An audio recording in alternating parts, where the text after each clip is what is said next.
अक्सर ये पूछा जाता है कि घर में पौधों का कॉन्सेप्ट क्या है।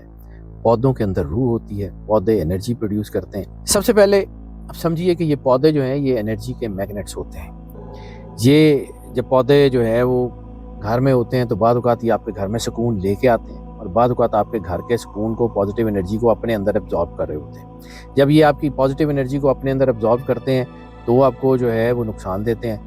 जब ये आपकी नेगेटिव एनर्जीज़ को अपने अंदर एब्जॉर्ब करते हैं तो आपको फ़ायदा देते हैं। इस असूल, ये वास्तु शास्त्र का एक असूल है। इसकी रोशनी में मैं आपको बताता हूँ कि वास्तु जो है ये जदीद साइंस है। 2 पौधे ऐसे बताता हूँ कि जिसमें जो है वो नेगेटिव एनर्जी होती है। एक कैक्टस और एक वो पौधे जिनके पत्ते उतारने से दूध जैसी कोई चीज़ निकलती है।